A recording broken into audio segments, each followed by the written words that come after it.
Welcome to our kitchen. I'm Chris. I'm Kristen, and we are Keto in the Country. This is your channel for a smart, healthy, whole food approach to keto. Today we're going to be making the most beautiful dessert, so stick around to see what it is.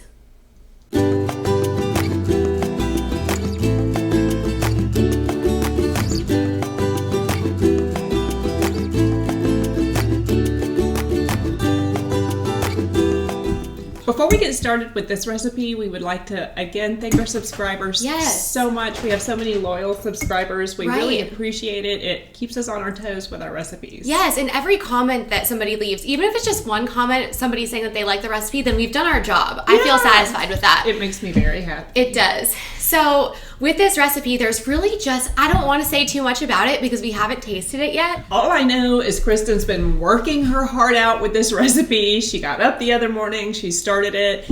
It has a lot of freezing. It does have freezing in the middle of the process, but at the same time, like, I've just been so excited and I have not dug into it, which is so unusual for me. Like, usually I'm just like, I can't wait. But she has been peeking at it every 10 minutes though, for 2 days. Because you guys, it's gorgeous. It is gorgeous. I think that most of our information is going to come from the taste testing, so we're just going to go ahead and show you the recipe and we'll be back to taste test.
the shirt is my placemat and everything.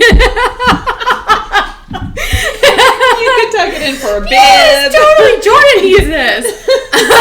Okay. So you guys, we're just letting you know that when we go to take a bite, it's going to be kind of like caveman style, because when I tried to cut it, even though they say, okay, just take a really hot knife, dry it off, and it should go right through. Well, no, that didn't happen. Because this is a frozen, obviously, you just saw the recipe, it's a frozen dessert. Yeah. So you just, I guess, you need to let it thaw for maybe 15, 20, 25 minutes before you try to cut it, which we didn't do. That's why we're hacking into it. Well, look at how pretty. I don't know if you can see, like, the layers are. There's, like, the dark purple on top, which I almost didn't do. I'm fine. Yeah. I'm going to wait until she finishes so that she can talk and then I can chew, because I'm not a pretty eater. Oh, my God. That is delicious. Doesn't even taste keto. That is a real dessert. If you make this and take it to a party or for Christmas dinner, Thanksgiving dinner, I wonder if you could use strawberries also. Yes. For Christmas, you could use strawberries. And put some really pretty mint leaves. Oh, I'm sorry. I wanted to jack her idea so I could act like I was the original That's one. okay. I just jacked your idea. This is phenomenal. This is one of the better sweet keto desserts that we've made. And sometimes I feel like I don't want to always, like, when I think of what I want that's sweet, I usually think of like a warm, comforting dessert. Not so much this, but this is awesome. This is impressive. There's the perfect amount of tartness from the lemon. I mean, just the perfect amount. I wouldn't do it again. I wouldn't try to adjust it at all. No. The perfect amount of sweetness and some saltiness from the crust. Oh. You guys, it's to die for. You have to try it. It's one of those really impressive dishes, and we're not just saying that because we made it. We're saying it because it's true. Yes. So if you like our recipe, please try it. If you like these recipes, be sure to like, subscribe, share our videos, and hit that bell. I couldn't think of the word. Hit the bell right here so that you'll get a recipe every time we put one out. Thank you so much for joining us today, and we can't wait to see you next time. Bye. Bye. But, like, I hope nobody's gonna want that piece. You know which one, like, we'll have to have. Oh my God, look. It's a hatchet chop. Okay. I know. I have to use 2 hands. This is so pathetic. Oh my God, Christy. Oh my God, I'm butchering it. Look what I'm doing. Oh my God, that is gorgeous.